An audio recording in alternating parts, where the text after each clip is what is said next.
নমস্কার বন্ধুরা, তন্হির পাকশালাতে সবাইকে স্বাগত।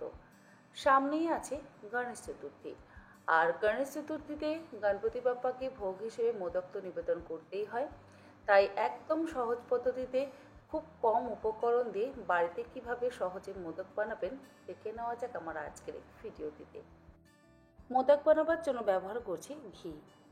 গ্যাসের ফ্লেমটাকে লোতে করে দিয়ে প্রথমে ঘিটাকে গরম করে নেব। ঘি গরম হয়ে গেলে এর মধ্যে দিয়ে দিচ্ছি 1/3 কাপ পরিমাণে সুজি। লো ফ্লেমে মিনিট 3-4 সময় ধরে সুজিটাকে ঘি দিয়ে খুব ভালো করে ভেজে নিতে হবে। হাই ফ্লেমে করবেন না, তাহলে আবার একটু লালচে রং ধরে যাবে। তাই মিনিট 3-4 সময় ধরে লো ফ্লেমে ঘিয়ের মধ্যে সুজিটাকে ভেজে নেওয়ার পর এর মধ্যে দিয়ে দেবো 1/3 কাপ পরিমাণে নারকেল কোড়া। এখানে আমি ফ্রেশ নারকেল কোড়া ব্যবহার করেছি। আপনারা চাইলে শুকনো নারকেল কোড়াও কিন্তু অবশ্যই ব্যবহার করতে পারেন, মানে ডেসিকেটেড কোকোনাটও অবশ্যই ব্যবহার করতে পারেন। এবারে ঘিয়ের মধ্যে সুজি আর নারকেল কোড়াটাকে আরও 5 থেকে 6 মিনিট ভেজে নেব, অবশ্যই লো ফ্লেমে। বারবার বলছি হাই ফ্লেমে করবেন না, হাই ফ্লেমে করলে রঙটা পরিবর্তন হয়ে যাবে, আর রং পরিবর্তন হয়ে গেলে অবশ্যই দেখতেও একটু খারাপই লাগবে।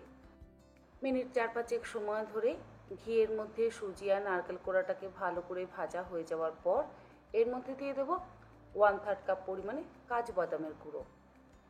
এবারে কাজু বাদামের গুঁড়োটা দিয়েও লো ফ্লেমে আরও 2 মিনিট ভেজে নেব। সুজি, কাজু বাদাম আর নারকেল কোড়া আমি এখানে সম পরিমাণে ব্যবহার করেছি। কাজু বাদামের গুঁড়োটা দেওয়ার পর আরও মিনিট 3 ভেজে নিলাম। এরপরে এর মধ্যে দিয়ে দিচ্ছি লিকুইড দুধ। 1 কাপ পরিমাণে লিকুইড দুধ ব্যবহার করছি। দুধের সাথে আপনারা চাইলে একটু জলও মেশাতে পারেন, তবে আমি আর জল মেশাচ্ছি না। এখানে আমি শুধুমাত্র দুধ ব্যবহার করলাম। দুধ দেওয়ার পর লো ফ্লেমে ভালো করে মিশিয়ে জাল দিয়ে নিচ্ছি, মানে যতক্ষণ না পর্যন্ত সুজিটা ঘন হবে ততক্ষণ কিন্তু আমাদের জাল দিতে হবে। আর দিয়ে দিলাম 1/2 কাপ পরিমাণে চিনি। মিষ্টিটা আপনারা নিজেদের পছন্দ মতন ব্যবহার করবেন, মানে অনেকে একটু বেশি মিষ্টি খান, অনেকে আবার অল্প মিষ্টি ব্যবহার করতে পছন্দ করেন। তাই নিজেদের স্বাদ অনুসারে মিষ্টিটা অর্থাৎ চিনিটা ব্যবহার করবেন।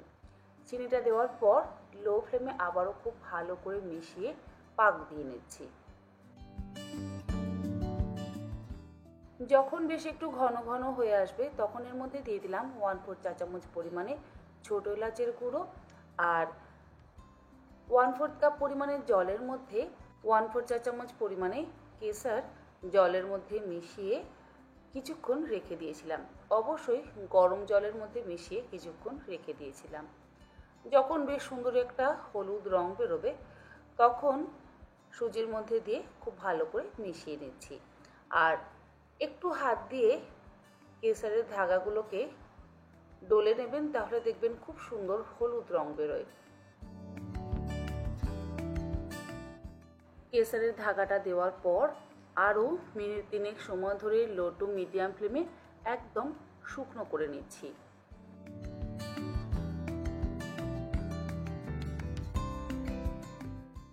যখন দেখবেন ফ্রাই প্যান বা কড়া থেকে এই সুজিটা একটু ছাড়া ছাড়া ভাব হয়ে যাবে, মানে আপনি থেকে উঠে আসবে, সেই সময় গ্যাসের ফ্লেমটাকে বন্ধ করে দিয়ে কোনো একটা আলাদা পাত্রের মধ্যে ঢেলে একটু ঠান্ডা করে নেব। মোদকগুলোকে যাতে আরও সুন্দর দেখতে লাগে সেই জন্য এখানে আমি ব্যবহার করছি কিছু শুকনো গোলাপ ফুলের পাপড়ি আর একটু গুঁড়ো করে নেওয়া পেস্তা। মোদকের মোল্ড ব্যবহার করছি। অনলাইন থেকেও আপনারা মোল্ড কিনতে পারেন, আবার যে কোনো বাসনের দোকান থেকে আপনারা আজকাল মোল্ড কিনতে পারবেন।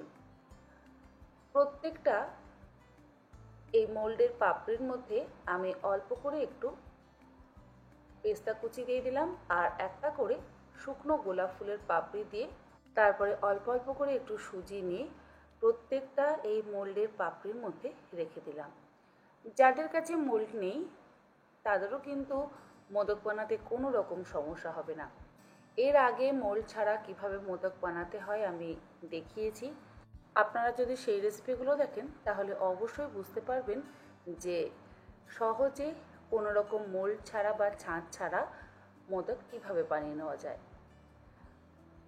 সুজির মণ্ড অল্প অল্প করে ভরে দেওয়ার পর চারিদিক থেকে এইভাবে প্রেস করলেই দেখবেন খুব সুন্দর মোদক কিন্তু তৈরি হয়ে যাবে।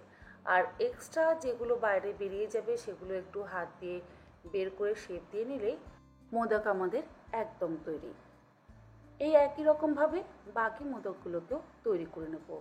আর যেহেতু হলুদ রঙের ওপর সবুজ আর লাল পেস্তা কুচি এবং শুকনো গোলাপ ফুলের পাপড়ি ব্যবহার করেছি, তাই দেখতে আরও সুন্দর লাগছে।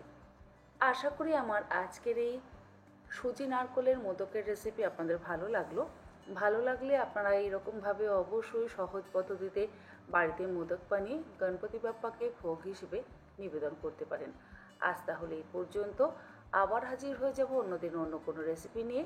ভালো থাকবেন, সুস্থ থাকবেন। ধন্যবাদ।